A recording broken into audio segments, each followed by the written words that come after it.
And I had that picture with me. So the picture was on the wall in the incident room, and that picture was in my file, which obviously, later in the book I talk about when I'm arguing the toss with somebody else. But yeah, really important in any murder, and you guys will know this, it's really important to have a photograph of your victim, because you can get a little bit, oh, it's another murder, and forget a little bit about who the person is.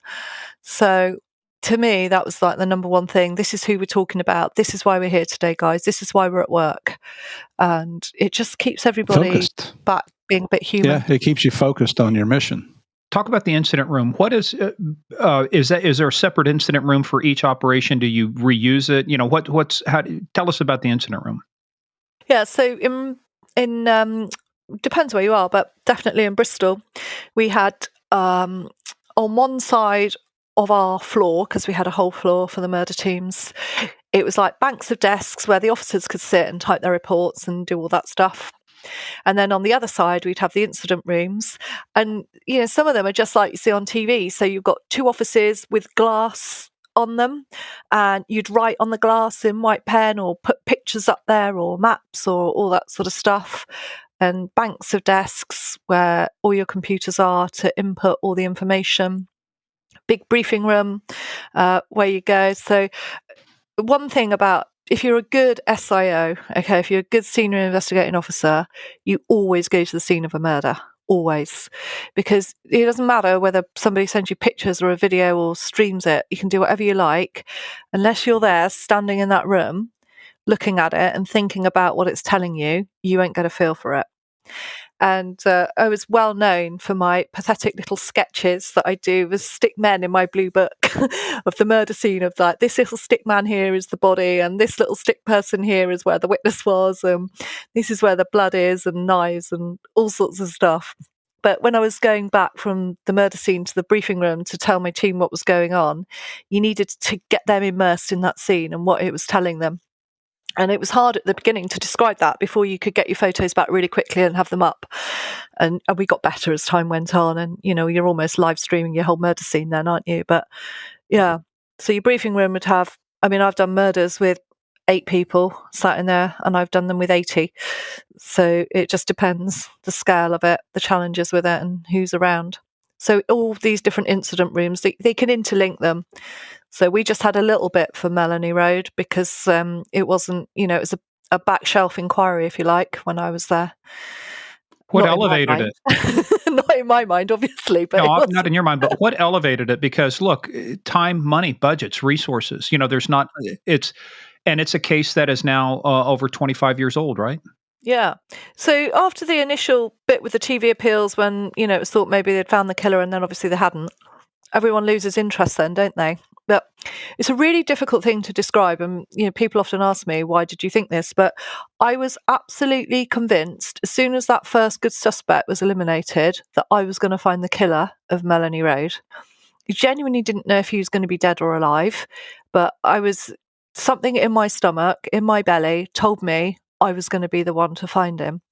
And sometimes, like when you get that amazing sense of elation and excitement, and I'd feel that like bubbling up inside me, and then I'd have to press it back down because it's like, well, I haven't found him yet, but I just know I'm going to. So when it came 3 years later and I had that conversation with the superintendent about how, he'd be dead if he didn't give it to me, I'd been working on the case for 3 years then. I'd had all those index cards, so there's 12,000 names in the system. I'd had all those put on computer because it wasn't a computerized case back in the day. I'd had all the paperwork brought across to the incident room, so I had loads of cabinets now filled with 30,000 documents. I had a couple of people dedicated to the cause, and then I basically harassed, bullied, and generally bribed people to come and work and do things for me when I needed things doing in amongst the other jobs that they were working on. Hey, talk about the role too, because you mentioned this, the indexers, because you talk about you had index cards and stuff. Talk about a manually intensive, labor-intensive process, right? Yeah. So, you go and buy yourself a new pair of shoes or trainers, sneakers. Is that what you call them there? Sneakers? And you got your shoe box. And imagine that box is then filled with lots of little like flashcards that you might use to revise if you're studying for exams. And they're all in alphabetical order. And back in 1984, the name of every single person that came into that inquiry, they had a card filled out, and on it, and you call them indexes because it was cross-referenced with their statement, with their personal descriptive form. If they had a car, there was another index card created for their car, their address where they lived, and there were cards for the addresses. And everything was all done manually, so it could all be cross-referenced manually. But of course, it's really difficult. You can't search it. So I got my indexers, who are generally all ladies. There's a couple of guys in there, but their job is to input into the computer. And so in amongst what we call, I know it sounds ridiculous, live murders because the victims are dead, but in amongst that, when they allegedly had some downtime, I was harassing them saying, I need all these cards put on the computer. And there's 12,500 nominals. It was painful. It took over 12 months to get it done. Wow. I did moan a lot, but yeah. The squeaky wheel, as they say, squeaky wheel. Yeah. So we had all that. So we had it all there. Everything was there then. And in amongst my other work, my other jobs, murders that I was running, I was always doing Melanie Road and always trying to find other opportunities to progress it. So if you divided your work just into percentages, would 80, 85, 90% of your time doing other stuff and 10% Melanie, or how did you divide? Yeah, no, that's probably about right. But I do something on Melanie nearly every day. If it's only 10 minutes or just chasing stuff or thinking about stuff. Yeah. And about talking with the mother, because maintaining contact, one thing I've always been impressed with the British police, one of the things you guys do, you have a family liaison officer, there's always some contact. But they had been told before, oh, we're going to solve this case, or we've got the killer and stuff. I mean, they have been let down. I don't want to say it not pejoratively, but they had been let down. People get they get the expectation. They're excited that, yeah, we've got the guy, and then you don't. And it's like, it's tough to manage expectations, especially in a case that's going on over 25 years now. Yeah, it's exhausting for them, isn't it, I think, to be honest. And I went to meet the family. So I met Jean, Melanie's mum, early on, 2009-10, when I first started working on it, and her son, Adrian. And like you say, it was a bad news delivery, actually. It was about, oh, yeah, I know we told you about this really good suspect. Well, he's not a really good suspect anymore. It's not him. And I'd started to go and see them. And when I was chatting to Jean in particular, it became evident that she didn't really know very much about the investigation. So back in the 1980s, I've already explained, it was very male dominated. So yeah, there were family liaison officers then. And in fact, she did have a woman who went in as well, who used to go and get her shopping and all that stuff for her. But, the thing that struck me really at the very beginning was she was talking to me one day and she said, when Melanie was killed, they weren't going to let me go and see her body at the mortuary. They were going to take her husband because blokes went and did that, but not the mum. And she said, I just went mad. She said, I bloody gave birth to her and I'm bloody well going to see her in death as well. And don't you dare tell me otherwise. And I thought, God, you're a really strong woman, Jean, aren't you? I really liked her fire in her belly. And she's had such a difficult life living with this, amongst other things. And I found her really, really inspirational and easy to talk to. So I'd just start going a bit more often. And as I was doing stuff at work around it, and whatever it was, even if it was just putting 12,000 names on the computer, and then I'd tell her about my next harebrained idea as to how I was going to find the killer. I just told her I was convinced I was going to do it. And she's like, great. And her son, Adrian, he's sat there and he's like, oh, yeah, well, Julie, thanks very much, and it's nice to have somebody who's interested. But we've had any one of a number of detectives through our front door and they've all said the same. And he just said, basically, I'm done with it. And I don't want to see you again. I don't want to talk to you again. I don't want you to ring me or email me until you find the killer. And it was just like that. And I was like, okay, fair enough. I'll give you a shout when he turns up then. And that's how we left it. And I didn't ever have any contact with him again for many years. But I could understand where he was coming from. It was tough. It was really tough. But when you would go to visit Gene now, typically he would be there, but he stopped coming, right? Or he would leave. Yeah, he'd leave. Yeah. Oh, hi, Julie. Nice to see you. I'm off now. It's like, bye, Adrian. See you again. Yeah, and you can understand his position. I can understand it. Just you get your hopes up, and then you get disappointed. Yeah, and it's just taken its toll on them, to be honest. And so I'd just go and see Jean and we'd have tea and biscuits. One day I went to go and take her out. We used to go out to the pub for lunch. I went to take her out. I'm driving down into Bath. I was working in Bristol. And there's all these police tape cordons across the road and they've closed the road off. I was like, bloody hell, what's going on? So I pull up, talk to the PC, on the cordon. I was like, what's going on? He said, oh, you can't go through, boss. There's a bomb. What the fuck, there's a bomb? Where's there's a bomb? He said, yeah, just down there in Lansdowne, there's a World War II bomb that's unexploded and we've had to evacuate all the houses. Oh. We can't get through. I was like, well, let me tell you something. I said, I'm going to see Jean to take her out and you're not going to stop me doing that. So tell me which way I can get to her house because that's what we're going to do. So I get down through the back roads to go and get Jean. I said, Jean, you're never going to believe this. I've had to fight off a World War II bomb to come and get you out today. So we've got to sneak out through the back roads to get out of the police cordons so we can go and have lunch. No, it just hasn't exploded in 60, 70 years. It's not going to go off in the next 30 minutes, pal. Just let me through. Exactly. Wow. Yeah. So anyway, so we overcame World War II bombs just to get out and do stuff. But yeah, I'd go and see her a lot and I'd just tell her stuff. And then I brought her into work and brought her to the incident room. Because like you say, our family liaison officers are brilliant. But the one that Jean had, she'd left then, she'd retired. And I just sort of carried on because it was easier. I knew everything that was going on and we just did that. And we just became really, really good friends. I love her. I think she's amazing. Before we dive too much into the story, though, I want to bring up a line you said in your book because you talk about taking a toll on the family. Things were taking a toll on you. And I know this is a little bit later, but you say, if I didn't have my children, I would seriously think about taking my life. Yeah. How serious of a thought was that? Really serious.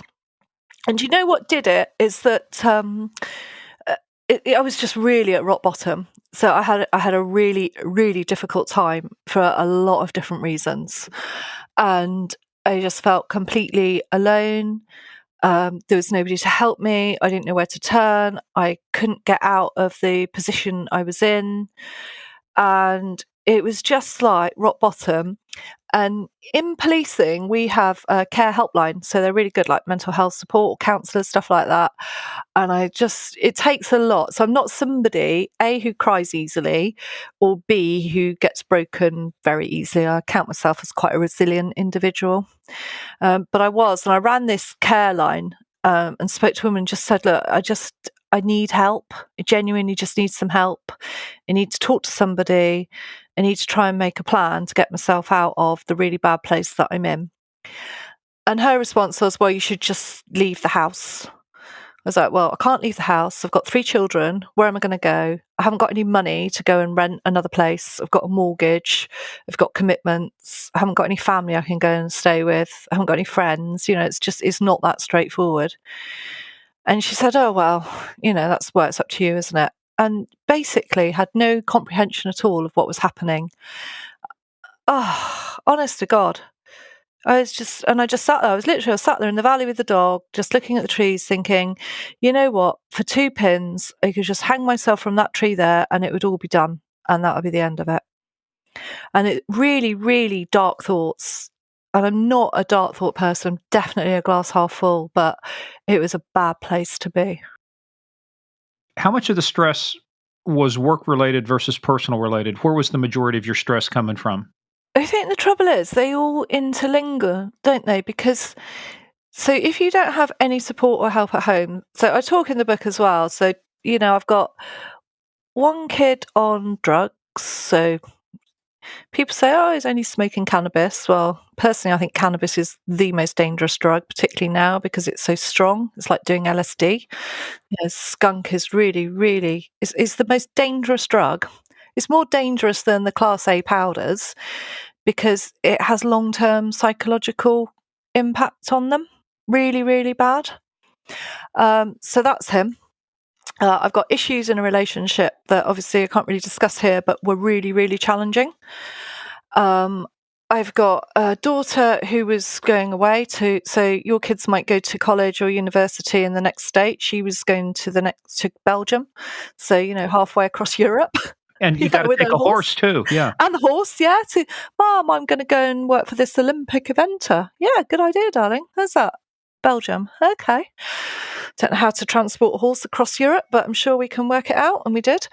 And But then there's some good beer in Belgium because I'm a huge Belgian beer fan, so you should have got some beer while you were there. I did actually. Hoogstraten bars were delicious with the left beer, as it's called, if that's how you pronounce it. Yeah. Hoegaarden. It's a weak beer. It's a light. It's a. I know, it's delicious. I love a beer.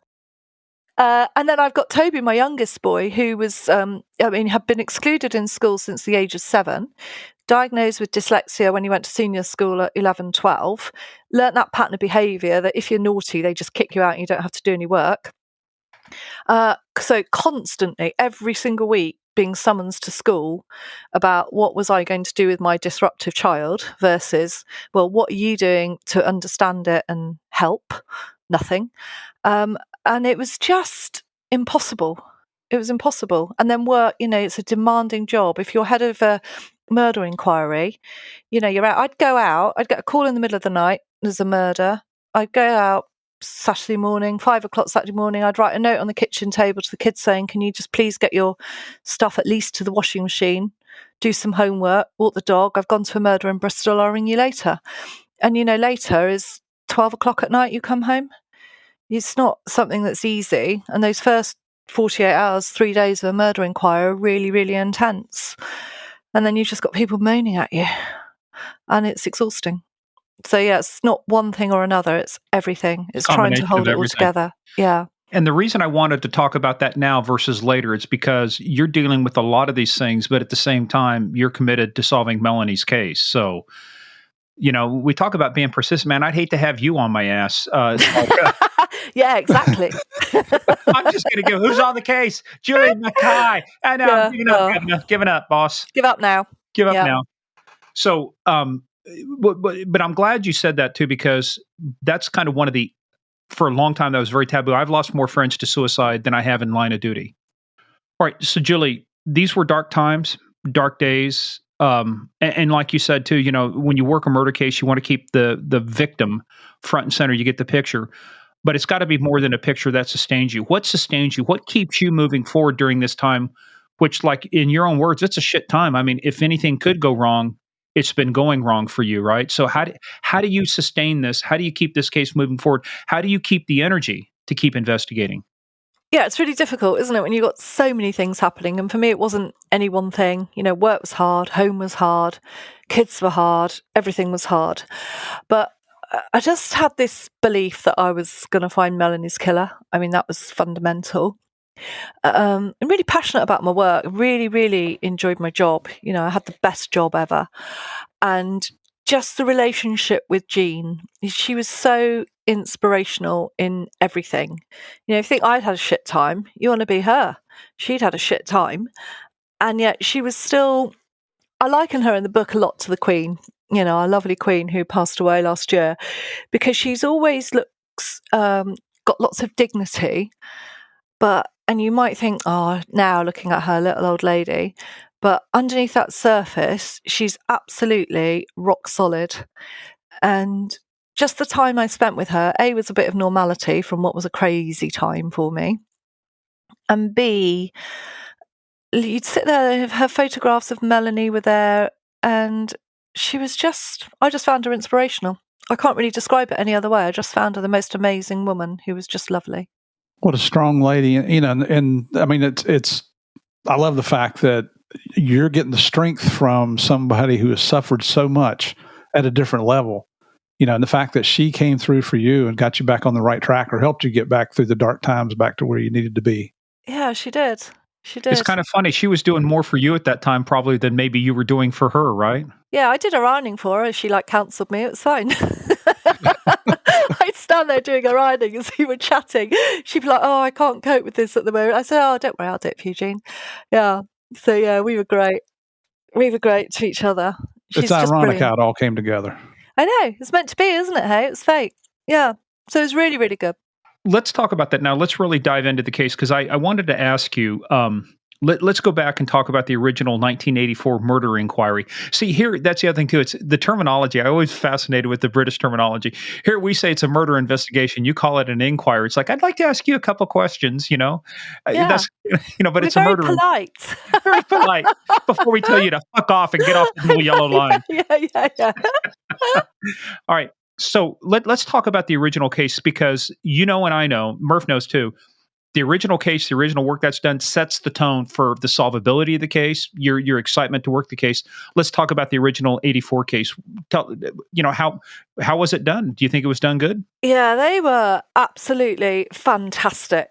I can't describe how brilliant they were. And that is what set the tone for this.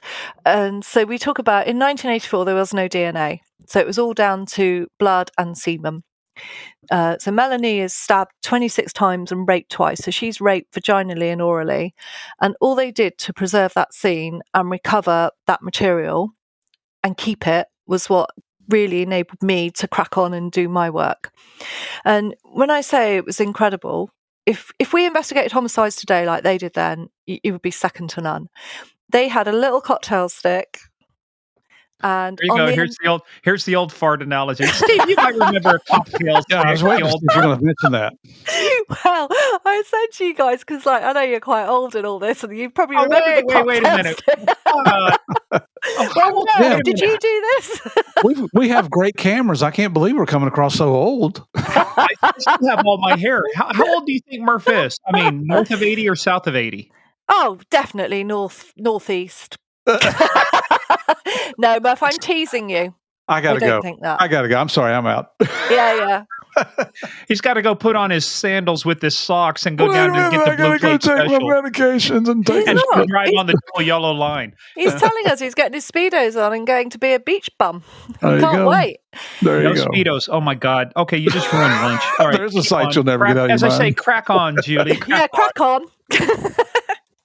So they had their little cocktail sticks, and today when we do swabs, we have like cotton earbuds. That's what they look like, although longer. But they had a little bit of cotton on the end of these, literally like a bit of fabric, and they went and swabbed every single one of 86 blood spots. And these blood spots went on for hundreds and hundreds of yards, all the way down the street, and then they'd stop, and then down some old steps, really old steps. In Bath. I mean, Bath is Roman. That's how old it is. It's ancient. How big of a perimeter did they make around that crime scene? I mean, it sounds like they went out a couple hundred meters. I mean, maybe farther. Oh, further than that. Yeah, you're talking. I mean, I reckon all the way down around there is a good half a mile where those blood spots went on that trail. Yeah. Wow. And then they grouped them. So they did their testing on it, and it could only ever be blood grouping. And it was bizarrely the same blood group, so both group A. But the clever scientists that I still don't profess to understand, they managed to break it down, and you could show the proteins in it. And by doing that, you could then discern between the two types of blood. And one was identified as being Melanie's. And to make sure they knew whose was whose, they marked it on a chart on a map. And Melanie's blood was marked in orange, so the little blood spots, which actually showed probably where she'd walked before she was killed. And his blood spots, the offenders, as he's literally running away, he must have got injured in the attack, were marked in green. And so from 1984 onwards, it was called the Green Blood Trail. And people were eliminated or arrested because they were green blood or not green blood. And they worked out that green blood, as we now call it and still call it, only belonged to 3% of the population. So it was really, really rare. And the other thing that they could do was the semen. So back in the 1980s, when you didn't have DNA, to work out if that was potentially your semen left at the scene or not, they could work out what blood group you were. So just amazing science even then. Wow. So, I mean, as you're doing this, as you're collecting all of this, at what point, even during those 3 years, but now that you've got the case, do you feel like you've got everything organized to where now you can do a proper inquiry, as you say? I mean, what level of confidence do you have that you have everything you need to move forward now? I reckon 3-4 years in, maybe. I mean, I've always felt confident that we had everything. It definitely took a good 3 to 4 years though to have it in one place. We reviewed all the exhibits, so we went back through and everything that we had, and even then, that's when we found, Melanie's hair that I didn't even know that we had, and managed to give those locks, to her family. But we tracked every single exhibit. We tracked everything that had happened to it from the minute she was found until we'd got it back out of whatever storage facility it was in. And some stuff was at the lab. Yeah, we would call that chain of custody here, but as you're tracking the exhibits, the one thing, the one biggest one that's going to be very integral to this, was it called the M8? What was the name of the one? Yeah. And M8 that was actually what that was on her trousers. The semen that gave the best profile for the DNA subsequently came from M8, which was a mark on her trousers, a semen stain on her trousers, and it had been cut out and sent to the lab. And so M8 was the one with the full profile on it. We'd done subsequent DNA work around the swabs from her mouth. So the semen in her mouth, eventually through some more DNA work, as it got more sensitive, we were able to say it was the same offender that had raped her orally and vaginally, because up until then we didn't know. We only had a partial profile, and whilst you could say it's the same blood group, you couldn't necessarily say it's the same person. So that was quite a big turning point, really. Understanding what had happened to her with the sequence of events of her clothing going on and off, and when she was dressed and undressed. Hey, let me ask you a question about that, though, because you mentioned that. I mean, they've got semen in her vagina, they got semen in her mouth. That either says that either he's able to ejaculate very quickly in a short amount of time, or this was a sustained attack to be able to, ejaculate one place and then wait and then ejaculate another. So my interpretation of it, and this is it, isn't it? 25, 26, 28 years later, was that I think my sequence of events that I basically put my hypotheses on looking at it was that he'd met her. The prob marks in the back were that he had forced her to go somewhere off the street. I think that he then raped her and took her clothes off, and then got her dressed again, and then fatally stabbed her, because there's the stab wounds. So we had all the clothing matched to all the stab wounds on the body, so you could see that the stab attack had gone through her clothing. And then at point of death, and the reason I say at point of death or when she's dead, he's raped her again orally, because as anybody who's investigated any sex offences with oral sex will know, that really, really quickly, once you get semen in the mouth, if you're still alive, either it's spat out or it's swallowed or it dissipates with the saliva that's present in your mouth. So it's usually very, very difficult to get any quantity of semen out that's even enough to give you a DNA profile. So the fact that they got that suggested to me it was at point of death or on death, and she obviously hadn't swallowed.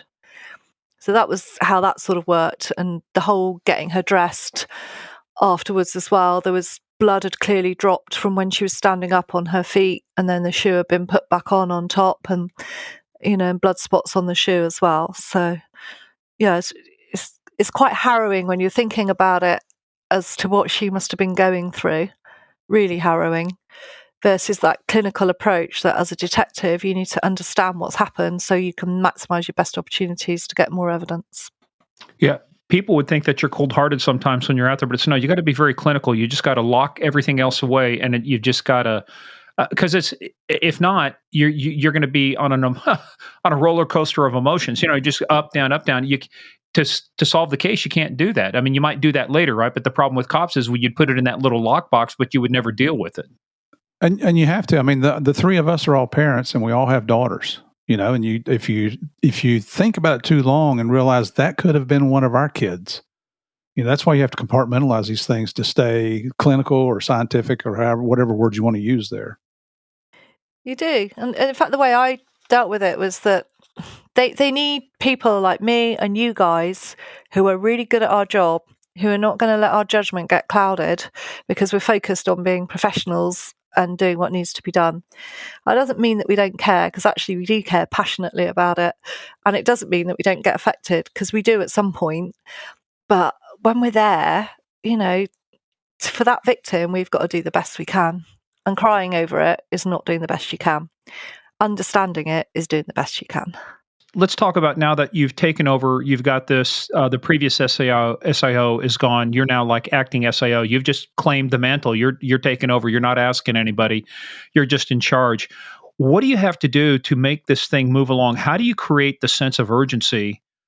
Because it's over 25 years old at this point now. We hate to call it a cold case. It's like open unsolved, but still, it's 25 years old, and you've got murder inquiries coming in. You've got murders that have just happened that have to take precedence over a 25-year case. How do you keep that going? Yeah, so I was always looking at different ways of keeping it interesting and how we're going to solve it. So I'd been to a presentation which was on a guy who'd, over a period of 25 years, been offending in South London, breaking into houses, burgling them, and raping the elderly victims. And you called him the Night Stalker. See, we had a Night Stalker. You called him the Night Stalker. Yeah, he's called the Night Stalker, yeah. That's what they called him, yeah. I don't think he's quite like your Night Stalker. I think your guy was probably a bit worse, but sad to say.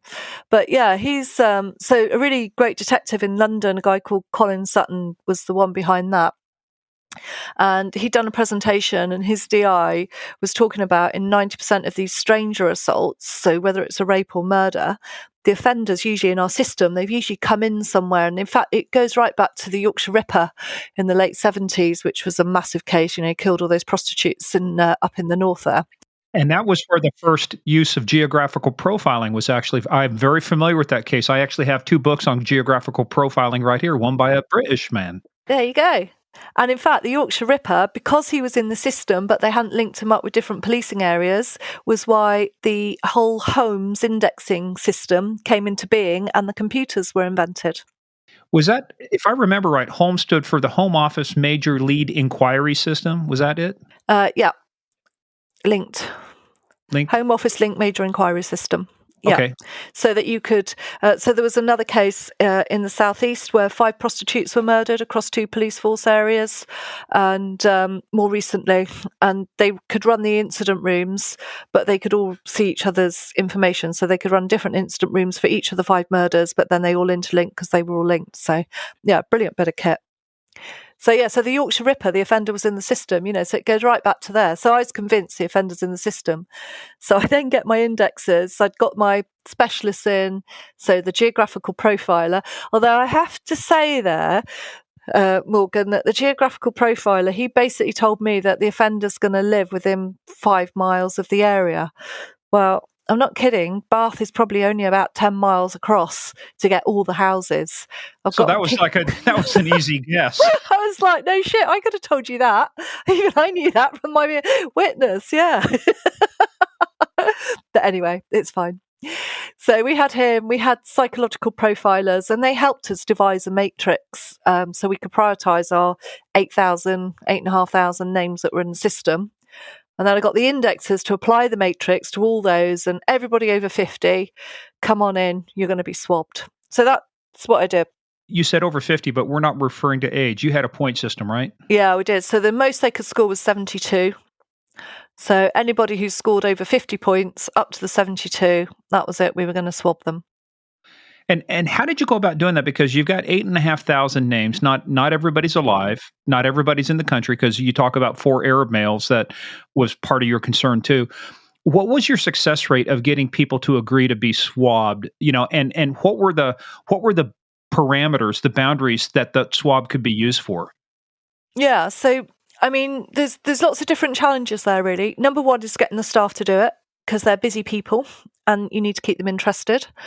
So whenever they were going out the door, I'd be like, where are you going? What inquiry are you on? Oh, we've got a swab to do there. Or we'd get them all grouped in areas in the country and then send somebody up there to Scotland or Yorkshire or wherever to go and swab them. So really, I just bamboozled the teams into doing it. Then the other thing was if they didn't agree to it on the first one, because they were all consensual, so they had to consent, and the swab they were providing was only being compared against this one crime scene, not any others, so we couldn't do a random search. And if they didn't consent, we did a second visit, And then if they didn't consent then generally I'd ring them up. But we only had 7 who'd refused in the UK. And if they refused, then we were going to do covert swabbing to get their DNA. So we'd put You only had 7 refuse? Yeah. That's Yeah. pretty damn good. Well, was that because many of them were reluctant until Julie Mackay gets on the phone and says, "Look, mate, this is how it's going to happen." Well, she came out with the chalk and the body tape. Yeah, that's right. Yeah. You know what I said to my boss? Yeah. I said, so I had really good teams working for me. They could talk anybody into anything. But if they didn't, I'd just ring them up and say, look, you know what? If you're not going to consent, we are going to follow you. And if you want to be looking over your shoulder for the next 3 or 4 months, wondering which day I've got my surveillance team following you to see if you drop something or spit on the ground or do whatever, that's up to you. But I am going to hunt you down like a long dog until we get your DNA, because you saying you're not the murderer is not good enough. And some would say, oh my God, I don't want that. That's a breach of my human rights. I'd be like, yeah, whatever. I can breach your human rights. We've got stuff to protect it, but that's fine. Did you get many complaints? Only one, and that wasn't actually about me. That was about somebody else. But yeah, that's fine. No kidding. That's an impressive track record. So how long did it take you? I mean, continue on that process, because are you really going to collect 8,500 swabs? So we did. So we were at the stage. I think we'd had 2,600 that we'd done. And there were others that were abroad, So there's one guy who we found, and he was coming back through Heathrow before going somewhere else. I was like, that's fine. We can swab you at Heathrow. So I sent a team up to Heathrow, literally, to get him in the departure lounge before he went on his flight again. You also had a guy in custody in France that you had to go through Interpol. Yeah, Montez. Yeah, Interpol. They were so difficult. That was really in the early stages. Someone said, "Oh, you want to look at him?" So he'd murdered a 13-year-old girl. He'd abducted her from an English girl. He'd abducted her from a youth hostel and taken her and raped her and killed her. And that gets you excited too, because you go, this guy's a good suspect. Of course he is. He's a great suspect. He likes to rape and murder young girls. He's perfect, isn't he? And his DNA wasn't on the UK system, so that was another reason he was a really good suspect. So yeah, but God, the French, they denied that he was even in their prison. We're like, of course he's in your prison. Look, it's all over the national news. Check Google. As he knows, you cannot trust the news. The news, Oh my God. Anyway, eventually we did get there with them. And then they weren't going to release his DNA profile to us. And yeah, it just took 9 months it took to work through that lot. But of course, when we got the profile, it wasn't him. So yeah, crack on. And and also the other thing I did was I brought Jean into the incident room. So we do quite a lot with victims' families. Like if they want to come and meet the murder detectives, they can. We bring them in the incident room, and quite a lot of people like to do that. A, they want to feel like they're part of it. They want to know what's going on. And B, they want to thank you, which is ridiculous because, we should be thanking them for putting up with us being so intrusive and just looking out for them, really. So I'm working on a project right now, but I've been talking to victim families, and you just hit upon something. One of the things that they feel helpless. It's like, I don't feel like I can do anything. If I do something, maybe I'm getting in your way. They want to feel like they're doing something constructively to contribute to the resolution of the case. Of course they do. And them coming in to those incident rooms is more impactful than anything else. I've known victims' families come in for my whole career, right from that very first case, back when I was the gopher, the victim's family came in then all the way through. And yeah, it's good for the team to see, and it's good for them to see. What puts a face on it? They see the face of the victim or the victim's family, and it's real. Yeah. But what was lovely when I brought Jean in, so it was 2 things. First of all, she was never invited to the incident room back in the 80s because only her husband was invited. So, that was really important. And secondly, when I took her in, first of all, we went, I talked about that we've got that room where they all sit and all their banks of desks. There's 100 detectives work in that room. And I'm like, oh, Jean, this is John. He's been helping get the case papers, and this is Dave. He's been out swabbing, and oh, this is Rich and Ollie, and they've travelled right up north getting some swabs, and this is Natalie, and she's been doing the exhibits. This is Val and Leslie who have been doing the indexing, and everybody that we encountered had been working on the case in one form or another by then. There wasn't anybody in that team that hadn't somehow been sucked in to do something. And then I took her in because I was doing a briefing, and so just my core team, but it's about 15, I guess. And so she just sat at the back of the room and we did the briefing, and we just talked about what we were doing and what our focus and direction was. And she's just so amazing, and it just makes you feel like this is what it's all about. So that's a great motivator for the team, especially, like you say, 28 years on or whatever it is. Well, and for the mother, it gives her comfort to know that her daughter has not been forgotten. Yeah, never forgotten. And then the next big milestone was the 30th anniversary, so 30 years. So what we're going to do for the anniversary. So just like I went out on the streets of Bath, I got Jean to write a letter, and Karen, her daughter. And it's a really, really moving letter to the people of Bath, basically saying if you know something or if somebody said something, this is your chance to come forward and tell the police. It's really moving. And I just, I stood there outside the Roman Baths in the city centre and said, big poster of Melanie, this girl was murdered 30 years ago today. Somebody must know something. And my biggest thing was, if he is still alive, how can it be fair that he has lived his life for 30 years and she hasn't lived hers? Yeah. So, but puts from a that, human perspective on it. Yeah, it does. It's, how can it be? I didn't know if he's dead or alive then. So we had another 4 names come forward, but they were all eliminated, of course. That's what I'm saying. So you did get a little bit of. Oh my God. Yeah. You got a little bit of activity out of it, but did you? I mean, I know you're going to say you didn't, but really down deep, did you kind of go? It's been 30 years. We just got 4 names. It's not them. It's like, did you still have the same belief you had when you started that you were going to solve this case? Yeah, absolutely.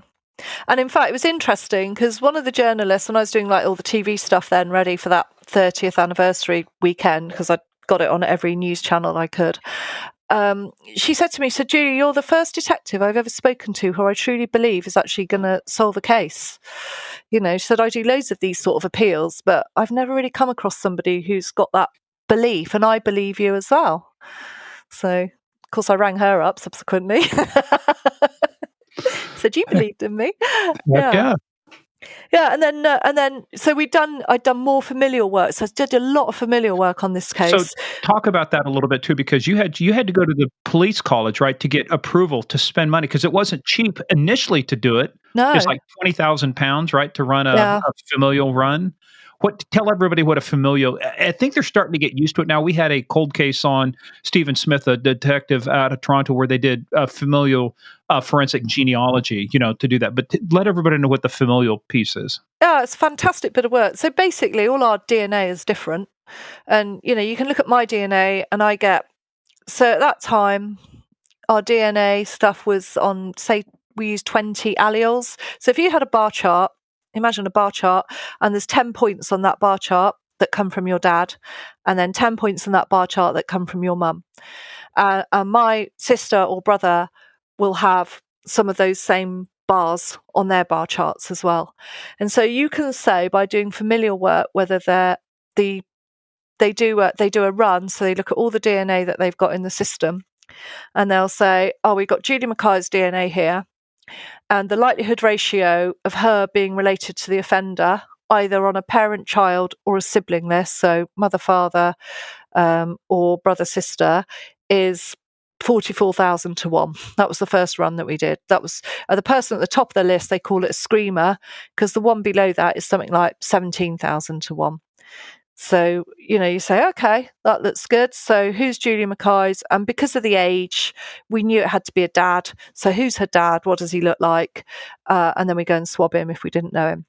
and we did a lot of that work. We did 100 of those on the first run.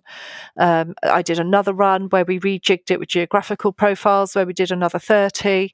And, everyone I spoke to nationally who'd done familial DNA work, they're like, oh yeah, you'll get them straight away. They'll be in the top 10. It's great. And I was like, yeah, great. Oh, that's really exciting. That's why I want to spend 20 grand. And of course, we never got them in the top 10. We didn't get them in the top bloody 100. What else going on? I was going to say, your screamer kind of fizzled out, right? Yeah. They were screaming off down the street. I think, was it that first familial run where they came back, they had somebody who's like a 97.3% match or something. It's like, we got him, only to find out it wasn't. It can be 97, it can be 99.9%. If it's not 100%, it's not them. And 97.5% is the same as 1%, I subsequently learned. It's just the scientists, they tell, oh, it's 97.5%. Oh my God, that's so exciting. It's going to be him. It's going to be him. We just need to get like a, true sample. And then it's not. It's like, why do you tell us it's 97% then if it's nowhere near? And he said, oh, well, that's just what the stats say. We have to tell you. I said, well, that's bloody nonsense. Don't bother. Either tell me it's a hit or don't. And honestly, I had hundreds of emails, the samples, because we used to send them off in 25 batches at a time. The 25 samples that you have sent are not a match to MR8. I was like, okay, thank you. So yeah, and then I'd applied for another run, and they were really difficult about it. And in fact, it's really interesting because just on my phone, so the reason I managed to get my last run is because a guy called Sean Memory, who'd done some familial work, who's literally just texted me on my phone about wanting some help with something, love him.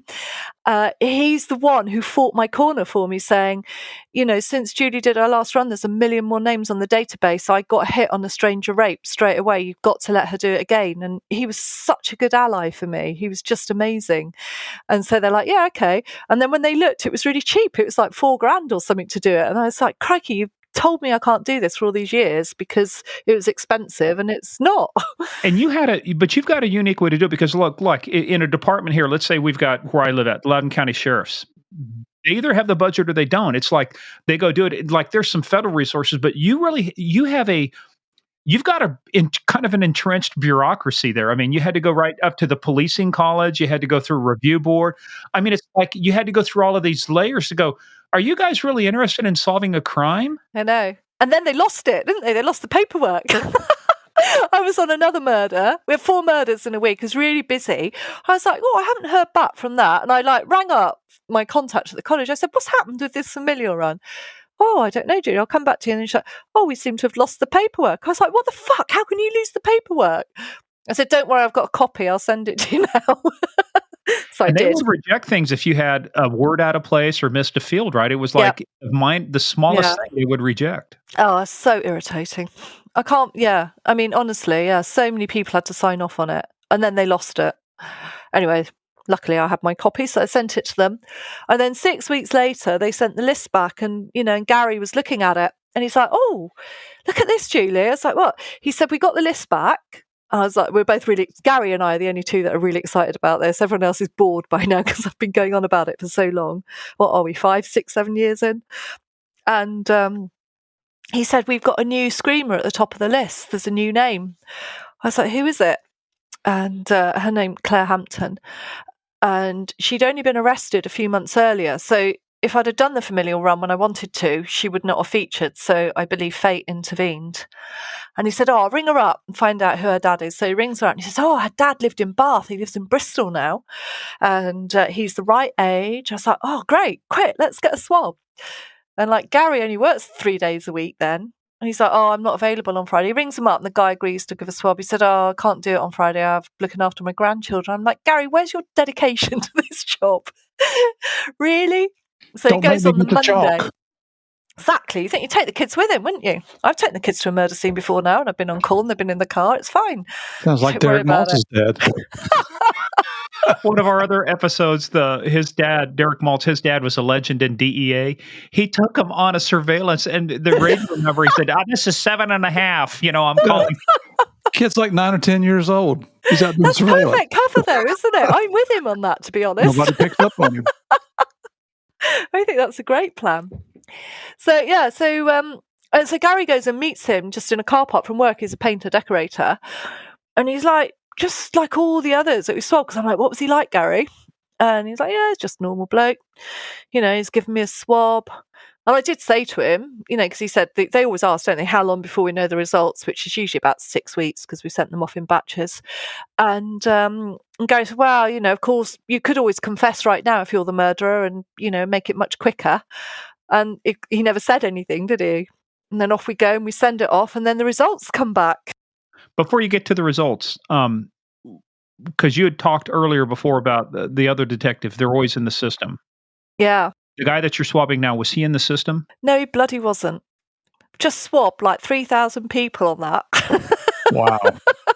And he wasn't in the system. That's the first thing we checked for. Yeah. But still, it kept everyone motivated for a couple of years, didn't it? Jeez.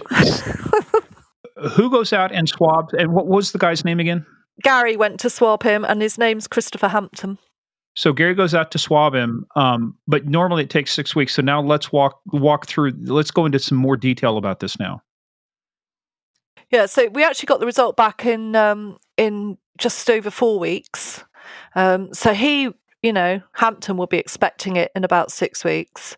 And I was on holiday, I'd been away, and I'd come back. And, my life is still its absolute clusterfuck is the only way you can probably describe it. So my oldest son, the night before, had a hissy fit and smashed up his room, smashed the mirror, smashed the furniture because he's on drugs and, yeah, life's tough apparently. I thought, God, you want to be on my side of the fence? That's tough. So I'm there clearing all that up. I've got my daughters out in Belgium now. So, every 3 months I'm driving across Europe to Belgium to go and visit her to make sure she's all right with her horse. And I've got Toby, who's I'm still going to school every week for him to be excluded or whatever nonsense they're going on about. And as I'm clearing up all the glass and everything, I get a phone call from Gary. I'm like, all right, Gary, I'm on leave this week, so I'll probably be better off in work. And he's like, Julie, we've got a hit. I'm like, what do you mean you've got a hit? Hit on what? This is how out of the zone I am. He's like, on rhodium. I'm like, fucking hell, rhodium? Probably said Jesus fuck, actually, because that's what you usually say. And I'm like, who is it? And he said, it's Hampton. I said, what? The screamer, the one above the screamer? And he's like, yeah. I was like, oh my fucking God. I couldn't believe it. I really just couldn't believe it. I was so excited. I was like, right, I'm coming in. What's happening? And he's like, oh yeah, because I couldn't get hold of you earlier. Liz Tunks, who was our superintendent then, she's called everybody in. We're getting all the arrest teams ready. I said, right, I'll be there in 40 minutes. And I put the phone down on Gary, and honestly, I just sat there and I just thought, my God, Melanie, we've done it. We've done it for you. It's like I could feel she was in the room with me. It was just incredible feeling. A most incredible feeling after all that time. So 31 years after he's killed her. And, and I've been working on this for nearly 7 years now, just me personally, to say nothing of everyone else before. Oh, that had great. to be like the weight of the world lifted off your shoulders right then. Oh, it's just like, yeah. Yeah, but out of the frying pan into the fire because your work is just beginning now. I know, yeah. So I go to work. As I go to work, the arrest teams are going out, and I'm like, oh, do I go to see him arrested and arrest him, or do I go to my teams and run the inquiry? And I wanted to see his face, but, my place was with the team. So I like running upstairs, and I go in because they're all in the briefing room just getting ready. Everyone's mustered, and it was full. So if you think, I've had like 4, 6, 8, 10 people for the last 4 years in that briefing room on this inquiry. Now I've got 60. And I just went in. I was like, yeah, we've done it. And they're like, yay. And you're still a detective sergeant, right? I was a detective inspector. In fact, I was detective chief inspector then. So I've been promoted. You've been promoted a couple times during this. I was an acting chief inspector. And the reason I was acting was because I'd failed 2 boards. I'd passed one, and to be honest, the guy who got it, he beat me by 1 point, and then 6 weeks later got promoted again. And they should have just said, Julie, you sat the board, you passed it. It was only 6 weeks ago. We'll give it to you. But no, they wanted me to do a whole new thing again. I did another one where That was a clusterfuck of an interview. I'd been in Crown Court all day on a murder trial. We'd lost the murder charge on a legal technicality with a judge who basically knew about fraud and not murder, and I was really stressed about that. It was a 5-hander gang torture job. And so I went from dealing with all that in court to go and sit at a promotion board at 6 o'clock in the evening. It's like, that's a bit stupid, wasn't it? But there we are. And failed, unsurprisingly, because I was thinking about my victim in court. I'd failed another one on a paper sieve. So I was just acting, but that's where I was. And that's relevant because I subsequently move on from that. But yeah. It's funny you should mention that too, because we go back. Are you familiar with the Green River Killer, Gary Ridgway? Yes. We actually had Dave Reichert on, the lead investigator, and we talked about him. And he was sheriff of King County at the time. And when they identified him, same way, they came in with an envelope, said, "We've got him." Yeah. He says, "I already know the name, Gary Ridgway." He was so tempted to go out to the arrest team, but like you, he said, "No, my proper place is back here." But that had to be hard after all that time and all of that work. I know. Yeah, because you want to be there. But actually, I knew the job. I knew what needed to be done. And my place was there. So we did the briefings. That was great. Gave everyone all their jobs to do because it's hard work, isn't it? That's when it starts. And then, of course, I'm with the family liaison officers. Because my other thing is, of course, I want to see Jean. But, and so I'm briefing them. And I'm standing next to them as they're ringing Jean. And they ring her up and say, "Oh, Jean, we need to come and see you tonight. Is that okay?" And she's like, "Oh, no, I'm going out." So, "What do you mean you're going out?" I said, "Jean, it's really important that you don't go out tonight. We really, really need to come and see you." And she used to go to choir. And she's like, "Oh, well, I've got choir tonight." "Well, do you think you could just not go, please, just this once?" Oh, she says, "All right then." And it's like, "And we're going to ring Adrian and get him to come round." She's like, "Oh, are you? Why is that then?" I said, "Well, we've got some really, really good news." Okay. And then ring Adrian. And he's like, "Julie, I've told you I don't want to talk to you again. And I don't want to hear from you until you've got some proper good news." And it was just like, "Adrian, why do you think, we're ringing you?" And I can, even now, it makes me choke because I can hear him still to this day choking up as he just realizes that we've got the person that killed his little sister. And he's like, "Oh my God." And it's like, you need to go to your mum's so that we can see you together and then we can tell you what's happened. And yeah, and her sister, Karen, and telling her as well, because it's absolutely broken Karen, the murder of her sister. And yeah, it's really, really, God, it's such a privilege to be able to tell a family that you found the killer of their daughter or sister. I've just listened to you describe it. I've got chill bumps here. Just yeah. Well, that's why I'm wearing a sweater, Murph. You're down there and you got chill. I got a sweater on. I'm still feeling the chill. And I rang Jean that night because obviously I couldn't go and see her. And it's like, it's about 10 o'clock at night, 10:30 at night. And everything's, like it's all busy in the incident room. And then suddenly everybody starts to go home because we had a busy day the next day. And I'm just sat there on my own, writing up my policy book and thinking about what's next. And I thought, "Oh, should I ring Jean?" I thought, yeah, I'll ring her. It won't be too hold late. on, before you get to that though, you're glossing over. Let's talk about the arrest. Oh, okay. You just gloss past the important part. We made the arrest. Oh, but that's not important. I got to call Jean. Yeah, but Jean's really important to me. It's very important, but to get to the call with Jean, Okay. you got to arrest this. So tell us about the mechanics of the, how do you do it in the UK? You're taking this guy down. Tell us about the arrest teams, the things that you have set up. So the decisions that we had to make was, do we arrest him at like 4 or 5 o'clock on a Thursday night when we know by the time we get him into custody and do all the stuff we need to do, he's going to be on an 8-hour lie down, and our clock, so I don't know about the Americans, but we have 24 hours on a clock, which can go to 36 hours, and then we have to go to court for a warrant of further detention. We don't have the equivalent of a pace clock, so tell everybody what that is, but you have some things you can do we cannot do. The threshold for you to make an arrest is not the threshold for us to make an arrest, and how long you can hold them and what you can do. So that's why I'm saying walk through the mechanics. So like you say, an 8-hour lie down. What does that mean? So if you just start at the beginning, the fact that we've got a hit on him for the DNA. So if I go back 2 steps, when the scientist, bear in mind, I've been working with this scientist for 6 years, and before that, I know him really well. He rings Gary he doesn't ring Gary. He sends Gary an email to say, "I think we've got a hit on Operation Rhodium." So he has been our key link in this case for years, before I was there, for 10, 15 years, and he sends an email. It's like, who the fuck sends an email when you've got the best news of this century? Why are you not calling and sending up a signal flare and carrier pigeon? Not only does he do that, he says, "Oh, I'm just going out to a meeting. I'll call you later." So he couldn't even get hold of him for 2 hours. And he didn't put the name on the email. So he didn't say it was Christopher Hampton. He just said, "Oh, I think we've got a hit." So that was the first issue. Anyway, so having known it was Hampton, the next thing is, do we arrest him then? So if we arrest him that afternoon, we bring him into custody. There's lots of stuff to do. So we need to get another DNA sample from him, which is an evidential swab. So our intelligence one that we took in that car park is good enough to arrest him, reasonable grounds, but we need an evidential one if we're going to charge him. Okay, and we just kind of skip back that. You said you took a swab in the car park. So once you identified him, what did you do?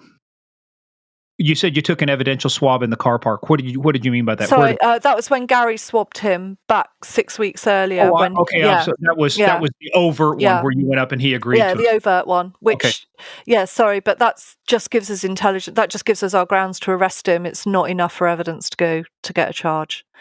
So we know that we need to get another one. So we need to bring him in.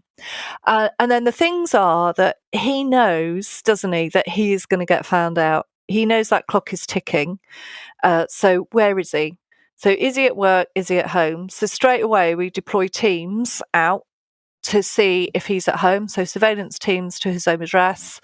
I've got the intelligence teams working on his car number, see where it's picking up on ANPR, so that we can work out, has he gone to work today? Has he come back? And real quickly, we call them license plates, but tell people what the ANPR system is. So automatic number plate recognition.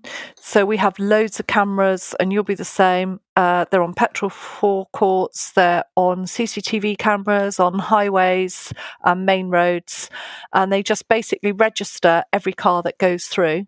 And you can put a search in for your car in a certain area, and it'll tell you which cameras it's hit on. So that will give us an idea. We know what car he had.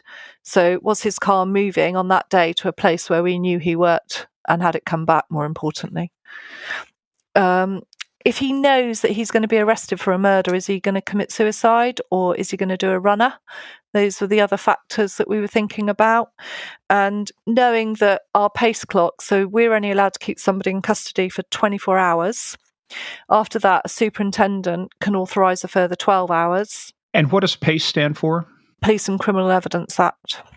And that was kind of that was a law that was passed, right, to ensure that you had timely dispositions of people in custody and some other issues. Bizarrely, it was brought in 1984 when Melanie was arrested. Now, in 1984, when that inquiry kicked off, they arrested 96 people with no grounds. Basically, if you just lied, you were arrested. If you were carrying a knife in Bristol 6 months later, you were arrested. They kept them in custody for days on end. There was no time constraints, just until everybody was bored or they made a confession, basically. So that's why the rules were brought in, to bring policing into line with being a bit more ethical, quite rightly so. But of course, it does make life difficult for you when you've got complex inquiries and you haven't got much time. And the time of day that you arrest him is also a big factor, because the minute you arrest him, the clock starts, right? Yeah, so your clock starts. So if he's in at 5 o'clock in the evening, your clock's ticking. 3 or 4 hours, to get him a solicitor, get all his stuff done, get him booked in, get some swabs off him. Oh, then it's 8 or 9 o'clock. You might be able to get an early interview into him, but not much, because at 10 or 11 o'clock, he has to have a period of rest overnight. That has to be 8 hours. So of your 24 hours, you've lost the first 12 before you even think about it.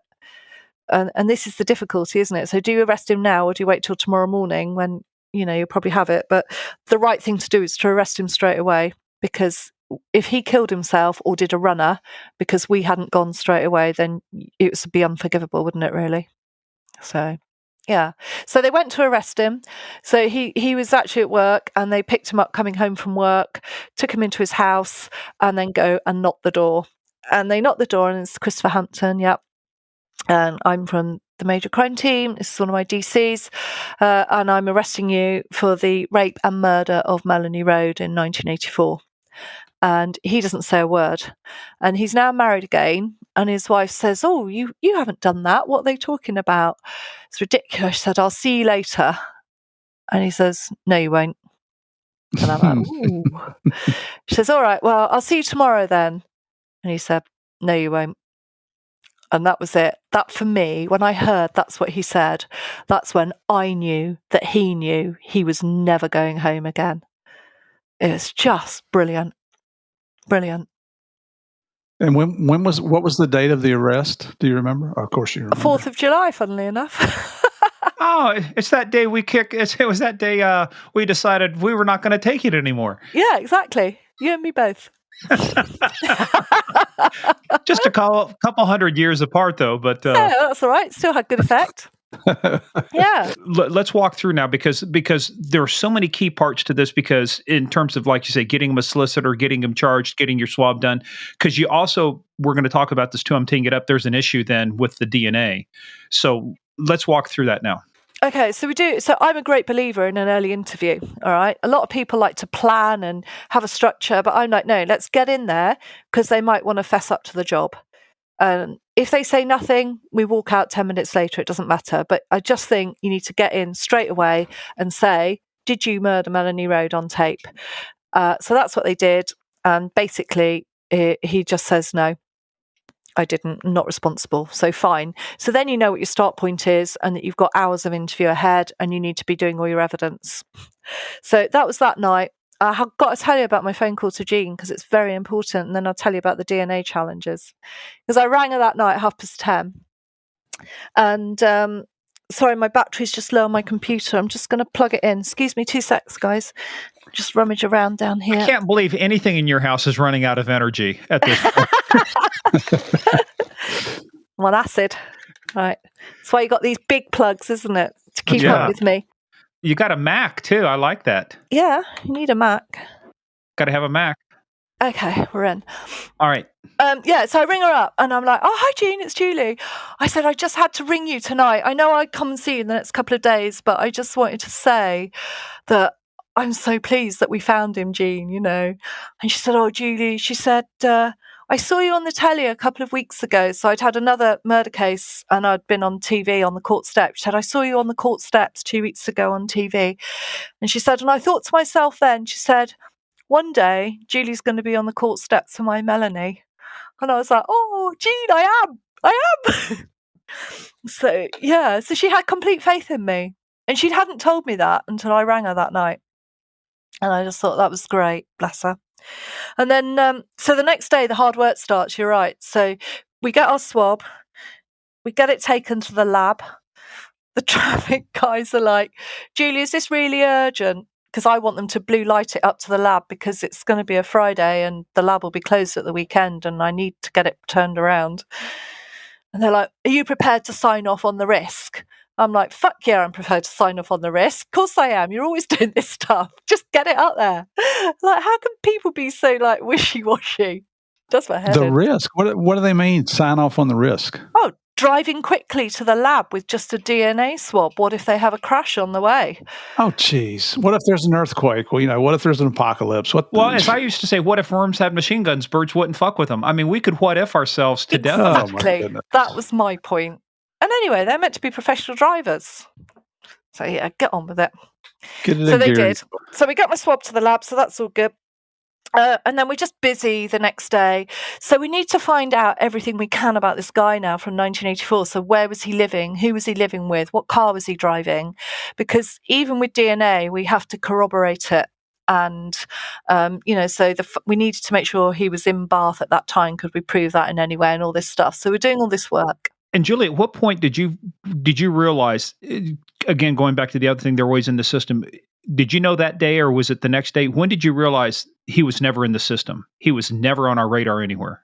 When Gary rang me to tell me the result, I said to him, is he in the system? And he's like, no. I was like, fucking hell. I thought that was such a good strategy. Well, I mean, what else could you do, right? It was a good strategy have a lot at of the other time. options. Exactly. Yeah. Got everybody going, didn't it? So, yeah. So we did all our stuff. We get the stuff to the lab, and the lab, they do their work. You know, they're really good. And they say, yeah, the DNA matches, but they're not going to give me a statement. And it's like 5 o'clock, 5:30, and they're going home for the weekend. And I'm like, you can't do that because if we don't have a statement, the CPS, who's our Crown Prosecution Service, so like, your DA is that they're not going to charge. They won't authorise the charge. And this guy's like, wow, tough, basically. And I'm like, no, it's not fucking tough. You've got to do it. I'm not asking for war and peace. I just need 4 lines saying the exhibit number of the swab. You compared it to MR8 and it's a match. That's all I need you to say. I don't need statistics. You just got to tell me it's a match. And we had a big falling out over it, a big falling out. And I was like, I've been working with this company for years. We spent a lot of money. We must have spent £100,000 with them doing all our swabs. And they're telling me on a Friday night they're going home and not giving me the statement that I need, which meant I'd have to release Hampton. So I had to go and apologise on the Monday morning, apparently, but I didn't care about that. They did give me the statement 8 o'clock that night. There you go. That was stressful. Yeah, they didn't know who they were dealing with, did they? I bet if you called again, he wouldn't say no. And then the next day, so of course our time runs out on the clock because we hadn't had the scientific results back till late. So we needed to go to court for a warrant of further detention. And does that include the extra hours that the superintendent could sign off on? So we've had our 36 hours. So we've run out of time at 5 a.m. So in England, what we have to do is we ring up the court and we say we need to come to court to apply for a warrant of further detention, but we'll be out of time effectively. So we should let him go. And the court can basically give you authority to keep them outside that time until they appear before the court. And then they take the hours off at the other end. It's just like a bit of a maths test. So the court said, yeah, that's fine. Bring him in for 9 a.m. Those 4 hours we're authorising. And that's a legitimate process. So all is good. So they go to court. I don't need to go to court because it's pretty straightforward. We just need him back. We're only asking, I think we'd asked for 12 hours to have time to get him back, to re-interview him, put to him the fact that it's absolutely 1,000,000,000 to 1 or whatever it is, evidential that it's him. What does he want to say? Because once you've charged, you can't interview again. So that's our one chance then. The next thing is I get a phone call from the court from Mida, who's my deputy, Neil Mida. All right, Jules? Yeah, Mida, how's it going? Got the warrant? No. I was like, what do you mean no? And I thought he was winding me up. I thought he was taking the piss. I said, yeah, you have. I'll see you in a bit. He's like, no, Julie, it's all gone wrong. We've got a district judge and she's refusing. I was like, fuck, why is she refusing? Oh, I don't know. Right, I'm coming down. So before I went down, we had everything on computer then. So you charge somebody on computer now, you'd bill the charges. But of course, there's no charges at court. And if the judge was going to let him go, he would have walked out of the dock there and then. So I found an old paper charge sheet from whenever. I don't know, must have been at least 10 years old. I wrote out the murder charge on it because I was going to charge him in the dock if I had to. There was no way he was going out of that court not being charged, even if we'd run out of time. So I went down to court, had an argument with the judge, met our prosecutor, explained to him what was going on. We got another hearing in front of the judge with him. And basically what they were saying was they were trying to say we'd had an abusive process in that we had known about the DNA hit from the moment we took it 6 weeks earlier, 5 weeks earlier, and we should have acted then and done all our work then. What they didn't realise properly was that we'd only had the result for less than 36 hours and we had to get the evidential one.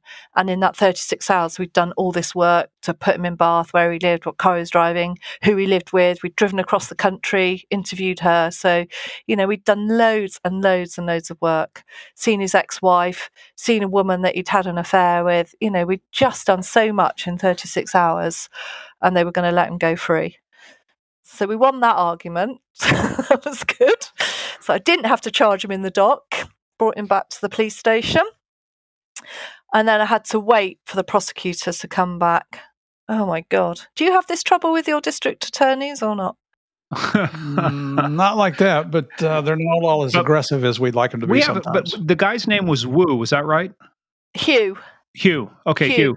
He's Welsh, that's why it's spelt funny. Well, Hugh, okay. Well, I'll tell you, we'll see our process here. And this is like, I'll give you an example of a homicide case. You'd go out somewhere, you'd work a scene, you develop the evidence, you would develop what we call probable cause to arrest, which means those facts and circumstances which would lead a reasonable person to believe that you will or, had committed the crime. Yeah. And then if I had probable cause to arrest you, then I would arrest you, take you there, and then all we had to do to keep you was file what we call a probable cause affidavit. The judge would review it within 24 hours, and he'd say, yeah, it's set a bond and stuff. So it was, that's why I say, I think that you guys do, there's a lot of great stuff you do, but the one thing that would drive me fucking nuts is all the process and the paperwork. It's like, I should be out arresting bad guys and girls and putting murderers in jails, yet what am I doing? Hearings, paperwork, this, that. It's like, I just don't know how you guys do it. I know. It drives you insane. Anyway, Hugh was in court, and the judge only gave us 6 hours. So they cracked on and interviewed him, but we were like 2 hours off that 6 hours being up, and he needed to come. Eventually he rocks up, so I'm ringing him, and eventually he rocks up, and he sits down, he's like reading it all really carefully, really methodically. I briefed him on the case, and then he says, "You haven't got a full DNA profile." And I was like, "Yeah, we have." He's like, "No, you haven't. You've only got 19 of the 20 alleles." He said, "I can't charge it. You need corroborating evidence." I was like, "We've got corroborating evidence." I said, "We've put him in Bath. We've got a statement from the girl he was living with. We've got the car that's registered to an address in Bath on that time. We've done all this work, blah, blah, blah." No, I don't think I can do that. And honestly, I lost my shit, to be honest. I got my picture of Melanie, on my folder that's there in front of me. I said, "Hugh, we're not talking about some fucking poxy burglary. We're talking about the murder of this young girl. Look at her. Stabbed 26 times, raped twice on her way home. Stop fucking about. There is enough to charge." And Andy Mott walks in, and he's like my scientific guy, really lovely guy. And he's like, "Hugh, it doesn't matter about that one, Aliole. That'll just be because there's a speck of dust or something in 1984. It's fine. It's absolutely fine." Did he not read your book about the point that says, if you don't appoint me as your deputy, there'll be another murder? Does he not know you've already threatened to commit murder before? He just doesn't get it. Jesus Christ. I was like on my knees. Do you have any idea how long we've worked on this? We've got the killer. I said, what are the public going to say if we release him? It's an absolute outrage. It would be a disgrace. So, yeah. Anyway. He did agree.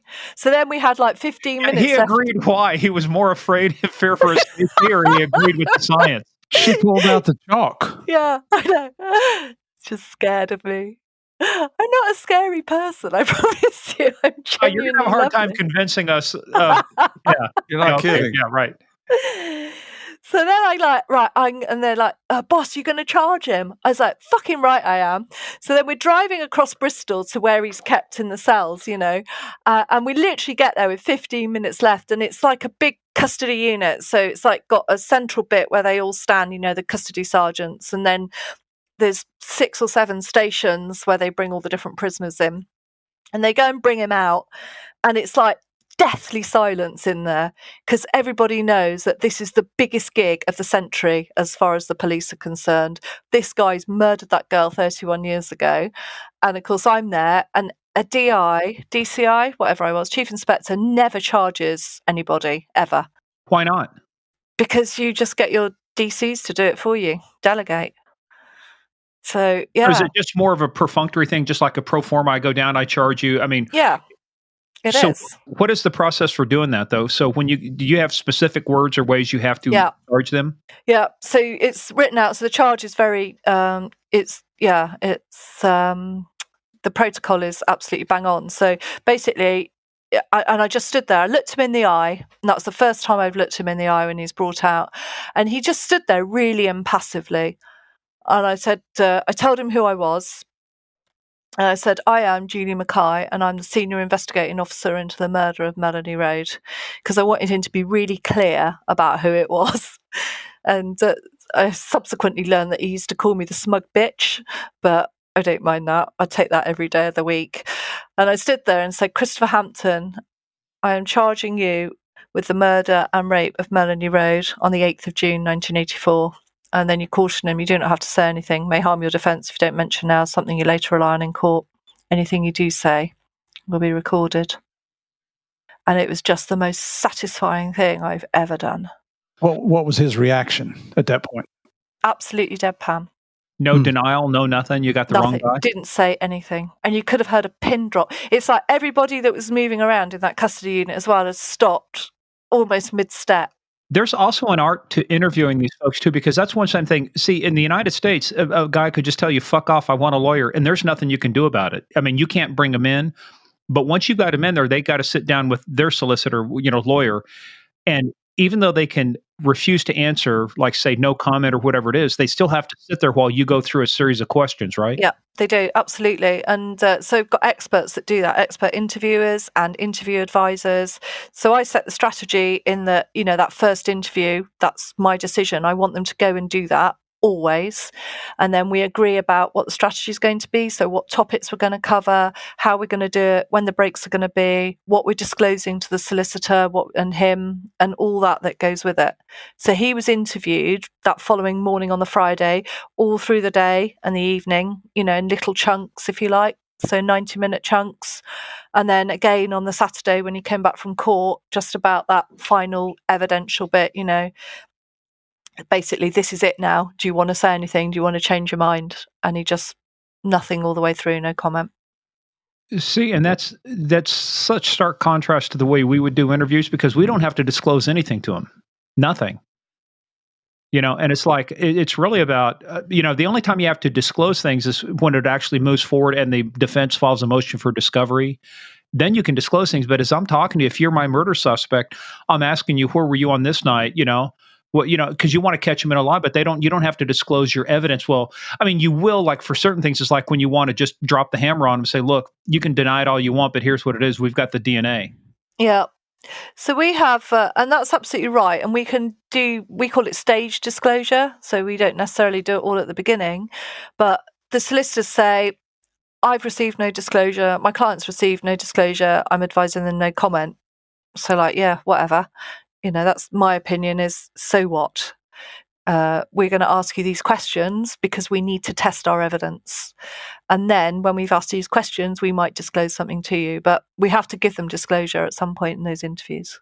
But the strategy behind asking some of those questions, even if they say no comment, in other words, that goes back to your caution. Like you say, like if you fail to mention something now that you later rely on in court, it could harm your defense. See, I almost know your procedures here.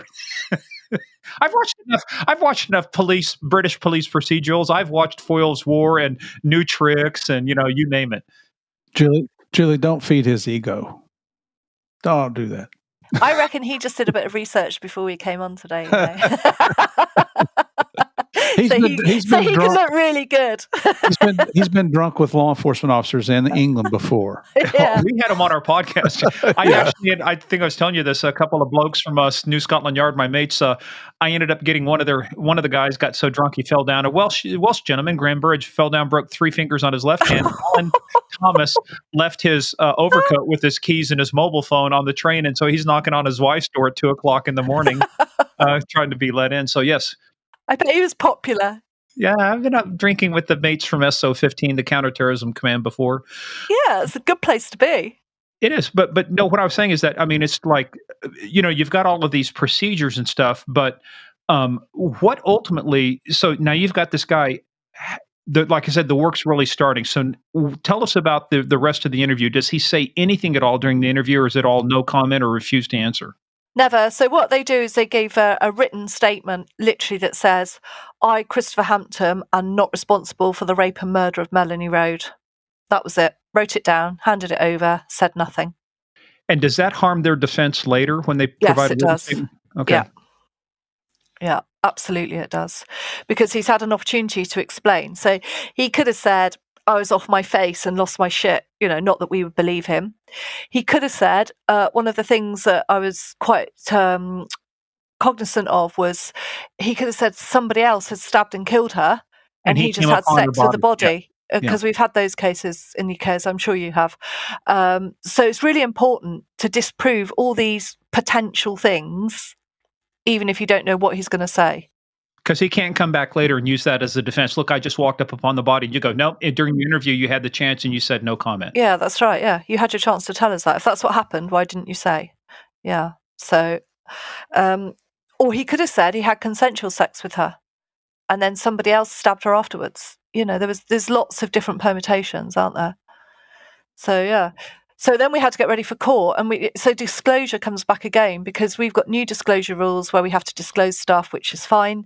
That came in 1995, and then there's old disclosure rules where you disclose everything.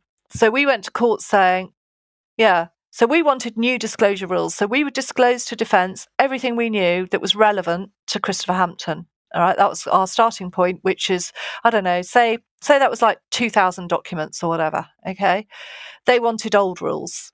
So old rules was 30,000 documents. Oh gosh! And to Which disclose made you that, popular with one of the members of your team, because now they have to work on disclosure, right? I had to get, so normally you have one disclosure officer, maybe two. I had to get a team. So I had a sergeant, a lead detective, and 6 others, because we Wow. had to schedule every single document of those 30,000, write a summary of them, and whether they were relevant or not. Oh my god! And I used to go into the briefings. I'd say, "Hi Glenn, how are we doing on disclosure?" So he's like, "Julie, we're 1.4% through it," and we had 6 months to get all this done. I was like, "Okay." And then you go like 2 weeks later, "How are we doing?" 1.8%. I was like, "Oh my fucking God, we're never going to get this done."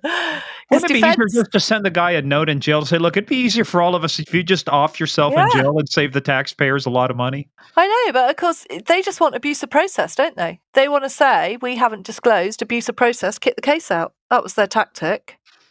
Anyway, so needless to say, we got it done. And you got it all done. I mean, but just right now, the sheer, I mean, the thing that impressed me when I finished reading the book and listening to some of this, it's just the enormity of all the tasks and all the work that you did putting this case together. I mean, do you know how many places would just say, fuck it, it's a cold case, we did our best. I mean, you're going 30,000 documents. Maybe the guy didn't do it. Maybe we should just let him go and worry about it. What you did was just amazing. There's no way he was walking out that door. Well, there's no way you were going to let him, even if you had to pin him down with your car again, like you did the other folks. She was going to introduce him to the chalk and the tape. I know. I should just carry that around with me, shouldn't I? I'm afraid you do. You look down at him, your tires were over me. You know, you're on a double yellow line, mate. Off my line. I can't because the tire's on my chest. And I hate to jump ahead here, but I'm anxious for you to tell what happened, because it's. So we go through. We get 6 months down the line. Okay, so we've done everything. We got the integrity of every single exhibit. We have done everything, and of course, it's overwhelming. And we're ready for a not guilty trial. And 3 days before, we get a note from his solicitor saying he's going to change his plea to guilty. But we can't tell anybody until he formally does it in the court, apart from, of course, Jean and Adrian and Karen. So now we have to get there. We do victim impact statements. I don't know, do you do those in the States? Yeah. So we go around, so get the guys to go out, and they each write their own victim impact statements, basically saying the impact of Melanie's murders had on them as individuals. And so one of my great passions in life is I'm a horse rider. Okay, so I ride as well as my kids did, and I competed, and I'm back now competing, and it's great. But I go to badminton horse trials, which is a really big deal in the UK. I think you've got one in, it's not racing like Kentucky, but you've got horse trials, 5-star horse trials in Kentucky, which is the same thing. So I go every year with my friend Liz, who helped me get out of my dark places. We have our picnic and we watch the dressage, and I'm sat there at the horse trials. This is just before our murder trials due to start on the Monday, and Adrian's ringing me up. Julie, hi Adrian, how are you? I'm not happy. I was like, oh dear, why's that then? He said, there's certain stuff I can't put in my victim impact statement that I think I should. I was like, yeah, I'm really sorry about that, Adrian, but, we've got rules. Well, I want to say that he should be hung, drawn, quartered, and left to die in a dark cell. It's like, yeah, I know you want to say that, but you're not allowed. And in the background, you've got the tannoy going for whichever the next competitor is. And it was just like really surreal. As I'm trying to discuss, imagine people sitting next to you listening. No, Adrian, you can't say drawn and quartered. No, you can't stab him with a rusty butter knife. All these people are going, who have I sat next to? Yeah, who is this woman? I know. They think I'm crazy. Probably am. So yeah. Anyway, so we get through it all. We sort it out, and we go to court on the Monday morning. And it is packed.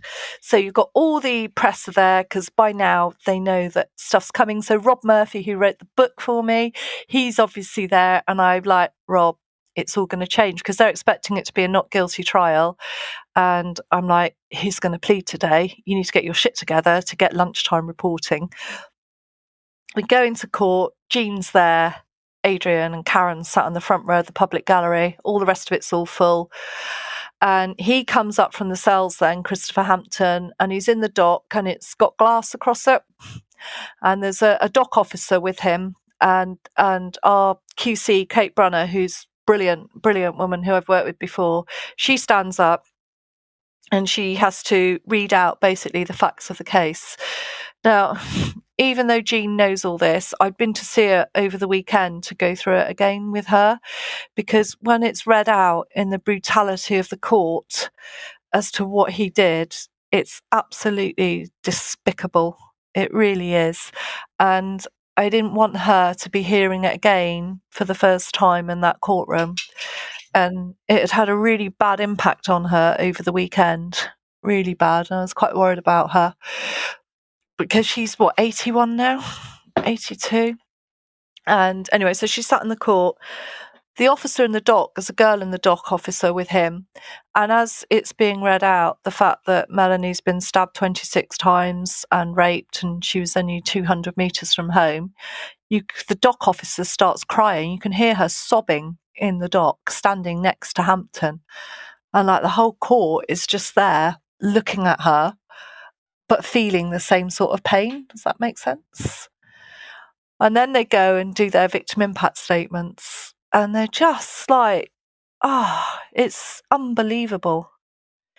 And Karen went first and read hers about the murder of her little sister and the effect it's had on her. And Adrian read his, and about how he's looked at every man in the street for 31 years, wondering, did you kill my little sister? And then Jean, when she went up, so she didn't take a walking stick with her, and she's just so dignified. And she goes and stands in the witness box, and the most powerful thing that she said was, my name is Jean Road. I am the mother of Melanie Road. And that alone just sort of brought tears to my eyes, because I thought, you're her mother, but she's not here anymore now.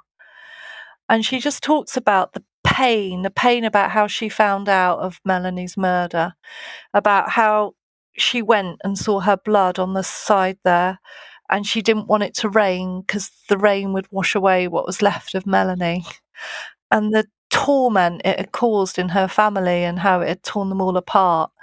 And it was just, honestly, everybody in that courtroom was moved to tears by her. And then, as dignified as you like, she finishes and walks back and sits down again.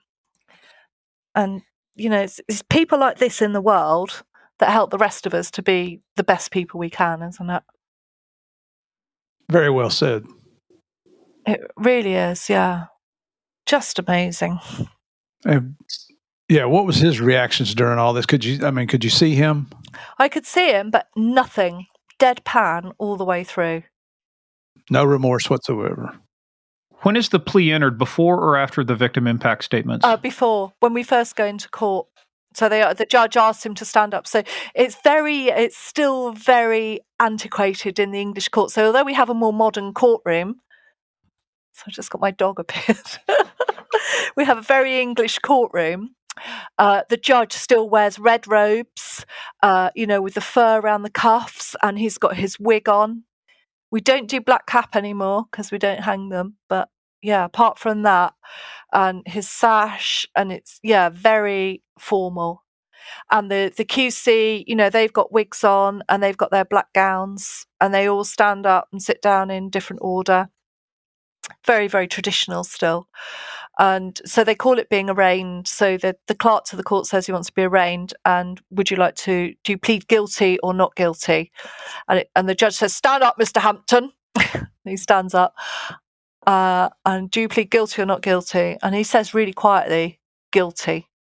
And the judge repeats it loudly so that everybody can hear it, guilty. And like the whole court's like, right, you bastard. That's what they're all thinking. And there's no taking it back after that, right? The minute he says guilty, once it's done, it's done. Yeah. Yeah, that's it. Now, and so what's his age at this point? 63. Okay. And then do they sentence immediately, or is that? Yeah. He sentenced immediately, and sentencing was really difficult because in the 1980s, if he'd have got sentenced to prison then for this murder, he would have probably got 18 years because they had really low tariffs, didn't they? I don't know why. If he'd done that murder on that day in 2016, and gone by the sentencing guidelines then, he would have got 31 years, which to me is what he should have had because he's had 31 years on the run. So that was apt. But because the judges always have to balance up appeal against sentence, he took a little bit of the current rules and a little bit of the old rules and sentenced him to 22 years in prison. So it's a life sentence, but minimum term of 22 years. So he'll come out or be eligible for parole at 85. He's going to die in prison. It's a shame they couldn't take him to the Tower of London and just take care of him. Wouldn't that be great? Yeah. I'd have driven like him there. this, absolutely. Yeah.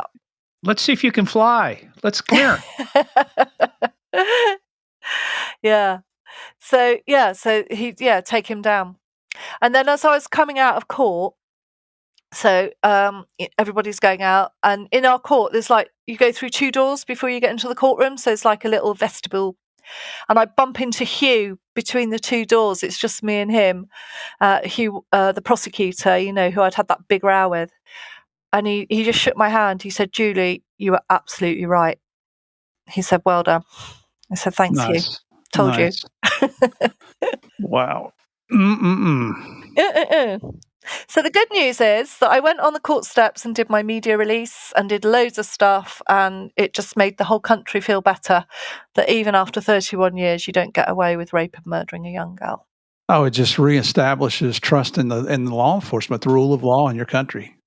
Yeah, no, it's great. Job well done, girl. And then I went back to my desk and I got an email saying I was not successful on the paper sift on my application for promotion. And I just got a Crown Court commendation for leadership. I was priorities. Like, really? Oh my priorities. God. Had he not pled guilty, how long would that trial have lasted, you think? It was scheduled for 3 weeks. So, yeah. And had it gone to trial, I mean, it seems like the DNA evidence would have been really conclusive, but it's still like anything else. You roll the dice, right? At some point. Now, the only difference is you don't have to have a unanimous verdict, right? You could have a 10-2 verdict. Yeah, we can, yeah. Yeah, see, I think that's brilliant. To me, it's kind of like you got one holdout. Why should the entire system be held up by one holdout when you got 11 people or 10 people going, yeah, they did it, or 10 people going, no, they didn't do it? Yeah. But with us, it has to be unanimous. Yeah. When we have to try for unanimous, and then, after they've sat there for a couple of days deliberating, can't agree, then the judge will then say they can consider a majority verdict. He'll give a direction. If they do a majority verdict, does it still end up with the same sentence, or is that tempered because it wasn't unanimous? No, still the same sentence. Yeah. Sentencing guidelines is separate, yeah. Has he, has he or his attorney tried to file an appeal on anything, or is it just a done deal? No. So the only thing that they could appeal on would be the length of sentence, and they haven't. So they've just accepted that, which, like I say, I think he got off quite lightly. He should have had 31 years. So, yeah. And I've written to him in prison to see if he'd talk to me, because I just would really be interested to know what happened that night and why he did it, for future learning as much as anything. And?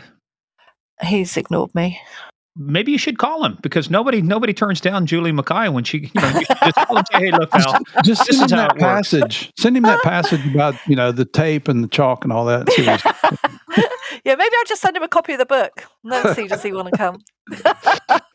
Hey, man. When did it really hit you, though, that the case is over? It's like there's no more indexing, there's no more swabbing, there's no more interviews, there's no more late nights. I mean, you have late nights for other stuff, but when did it finally hit you that this is over? So I went out with Jean about a week later, and just in the afternoon I went and picked her up, and we just went and had a little walk and a cup of tea, and it was like then, yeah. So we've done it now, Jean. We can rest easy. So I guess that was it. Did it change anything for Jean? Was she still the same, or did you detect like at least some? She's at She's peace with so something. glad. She hates him with a passion. There's no forgiveness in Jean for him. Some people do forgive, don't they? But she's not one of those. And she is really that monster. That monster should die behind bars, is what she says. She's right. Yeah. And she's great. I mean, I saw her last week. We went out for lunch last week. I love her. I was going to say, how's her health now? She doing good? She was poorly for a bit, but she's great again at the moment. She just tells me she's going to live to be 96. Good for her. I was like, fantastic. Yeah. So we go out and we just have a laugh and it's fab. And I love her. She's amazing. You went through a lot of your career just struggling to even make sergeant, and then it's kind of like you saved all of your promotions for the last few years of your job, right? Yeah, because it's difficult because you've got kids at home. You can't dedicate your time to it, can you? So, I got bumped back again. So Gloucestershire, which is a neighbouring force, they were advertising for chief inspectors. And all you had to do, I'm not kidding, was just fill your name out on an application form and you got an interview. I thought, I can do that shit. So that's what I did. So 3 weeks later, I'm in Gloucestershire in front of another board doing a load more interviews and just did really, really well. I was like top scoring candidate. And so I got promoted. I left Avon and Somerset after 27 years and went to Gloucestershire and got promoted there within a year to superintendent. I went there and they said, "Oh, Julie, so how do you see your career here in Gloucestershire?" I said, "I'm going to be a superintendent in 12 months' time." And he looks at me as if I was completely mad. He's head of CID. "Oh, okay. All right then. Yeah, that's good." And a year later I was. And then I was head of the murder teams again, which is just like my dream job for 3 police forces. I was just so lucky to have had the career that I had. It really genuinely was. I loved it. I had the best time. And I think I speak for law enforcement around the world when we say thank you for sticking with this. Holy cow, maintaining your focus, knowing what your mission was, realizing the impact it would have on the family, regardless of what it does for your career. I mean, that's what it takes in law enforcement, and that's why we get into it, because we want to help others. And man, you have set a standard that's just almost unattainable for law enforcement around the world to stick to it. I disagree with that, you see, because I think we're all brilliant at what we do. And I think you guys have done the most amazing work and just in law enforcement. And at the end of this case, I got everybody together that had worked on it from 1984 to the officers that arrested his daughter that got her DNA on the system that helped the familial run, all the way through, all the scientists, and did a presentation on the case to say, this is how it worked and the part you played in it, because without all those people, it would never have happened. And I got my friend, so Melanie used to bake cakes for everybody, all right? She was known for it. And I got my friends and family to bake cakes to do afternoon tea so that they could understand the part they played, because none of us do this gig on our own, do we? Well, wait a minute. Let's see. What's that word? Leadership's coming out here. Holy cow. Speaking of leadership, you call it fizz, but you also popped open a bottle of champagne. I know we did. Yeah. We'd had a bottle of champagne at the office for over 2.5 years. And people are coming and say, "Oh, what's that bottle of champagne there, Julia?" I'm like, "Yeah, that's when we catch Melanie's killer." And they're like, "Oh, okay." And that night when we charged him, after I charged him, went back to the office, dusted it off, got our little plastic cups out, because you never have proper glasses in a murder team, do you?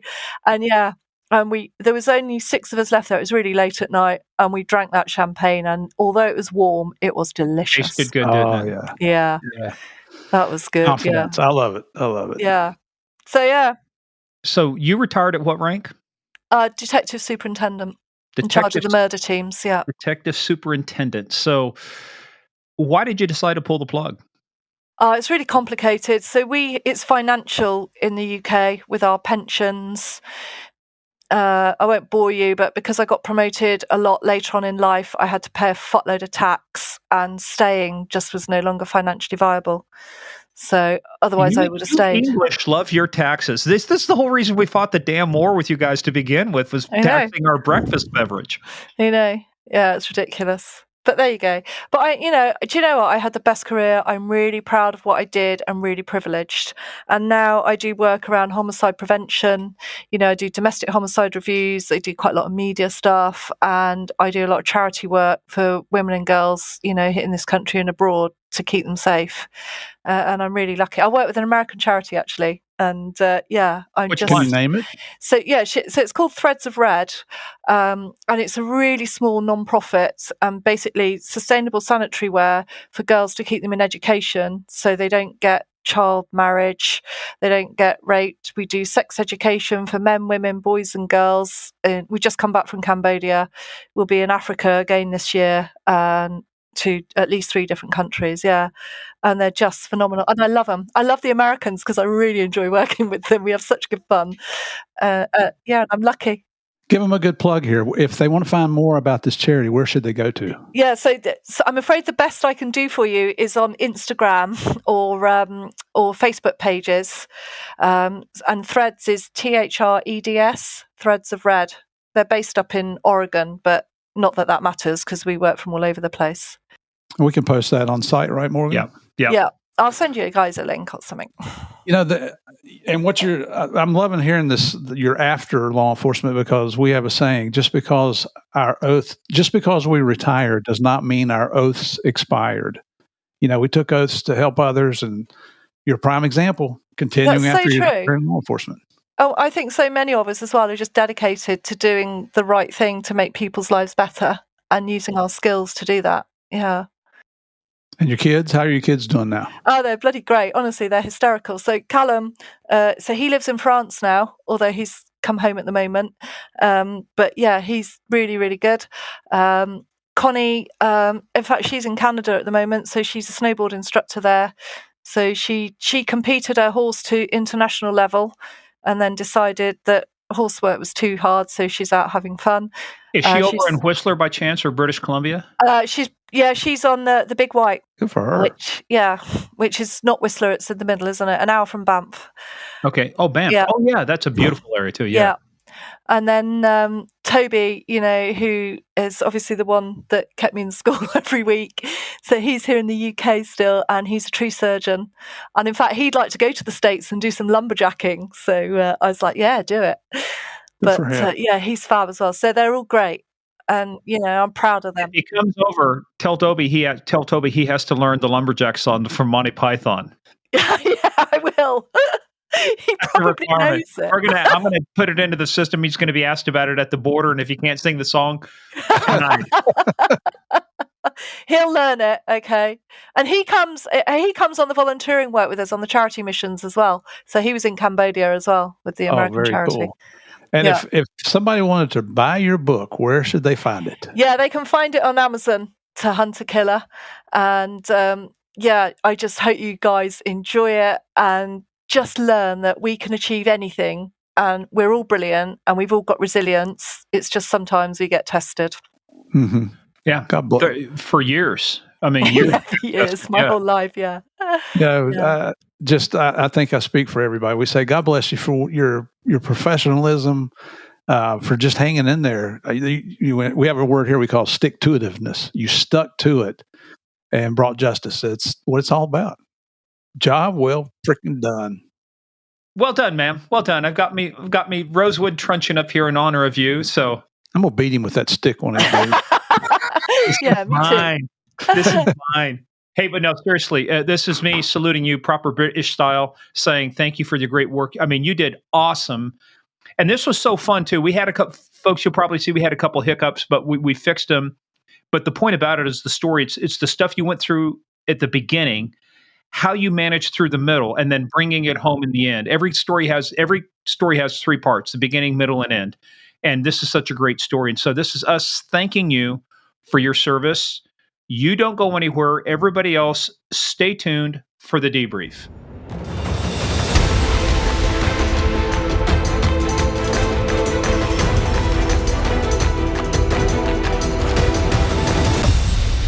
Again, as I said, if you're not impressed by this, you are listening to the wrong podcast. Boy, you're not kidding. You talk about somebody that We even mentioned this to her. We told her about the U.S. term stick-to-itiveness, sticking to it. That's exactly what Julie did in this investigation. She never gave up. She never let the circumstances overwhelm her. She accepted her other responsibilities and duties, not only as a professional law enforcement officer, but as a mother. I'm just so proud that we've had the opportunity to meet her and hear her story. I just hope we get to meet her sometime in person. Oh yeah, that'll be a hoot over some. Oh, you don't drink anymore, but you're going to have to probably make sure you two drunk asses home. Oh, that'll be fun. But if we tip a pint together, we will definitely record it for posterity. But again, just again, one of those people, like I said, you put her. I tell you, if you teamed her up with Bill Sarukis, there'd be no criminals safe in this world, no matter where they're hiding. You're not kidding. And you heard Julie talk about her dark time when she actually considered suicide. She's considered hanging herself. And so this is a good place for us. If you are considering that yourself, if you're in crisis, you feel like you're too anxious to deal with something, or you're considering suicide, there's a national hotline here in the United States. Just dial 988. It operates 24/7, 365. Don't go it alone. There's somebody waiting there, and it's not going to be the operator that talked to Julie and said, oh, well, that's the way it goes. They'll get a professional in there, get some help. Please, just dial 988. That's all we're asking. That's it. All right. Well, guys, hey, again, fabulous episode, fabulous guests. And we want to bring more to you. Well, one of the ways we do that is head on over to Apple and Spotify. Just rate us, 1 to 5 stars. Let us know what you think. If you rate us, just give us a reason why. If you don't like the 5 stars, you say, I think you're worth 3. Let us know, because we want to improve. Seriously. Well, by the time that this comes out, we're going to be on a new platform doing new things. We're going to be doing more things to advertise the show and to increase the awareness of it. So anything that you do to help us, trust me, is sincerely appreciated. So we really appreciate it. Head on over to gameofcrimespodcast.com. That's where you'll find her book, To Hunt a Killer, the real story, the 31-year story of tracking down a piece of shit. That's a technical term. It's a legal term, a piece of shit, convicted piece of shit that will die in prison, which is good for him. So head on over there, and that's where we post that stuff. And just, take a look at it. We've also got, like I said, the other books that are on there and our merch list. Also follow us on that thing they call social media, at Game of Crimes on Twitter, at Game of Crimes Podcast on Facebook and the Instagram. But where you got to be is Patreon, patreon.com/Game of Crimes. The end of the DEA Narcos on the Real DEA Narcos Cali edition is coming. Episode 15, the Magnus Opum, the end of everything. Opium. Magnus Opus. The end of this, I will tell you what, you will not find a more authoritative source on the Cali cartel or on the hunt for Pablo than what you find here. We do 911. As you said, Murph, earlier, you can't make this shit up. The stuff we don't do on our regular podcast, we do over there. So this stuff is free. That stuff, we just ask you to part with 2 important things: your money, which you can always get back, but your time you can never get back. So we really appreciate you folks who help us. Absolutely. Thanks. Come over and give us a shot. And again, too, even here on the podcast, if you're hearing things that you like, don't like, or even suggestions on something we could do a little different, contact us and let us know. This show is for you. That's why we're doing this, the whole podcast season. We're into our 19th month with Game of Crimes, I think it is. So response has been excellent. We want to do even better. So let us know your thoughts. Yep. And thank you guys, you players out there, once again, for playing the biggest, baddest, most dangerous, and UK English Brit-friendly game of all, the Game of Crimes.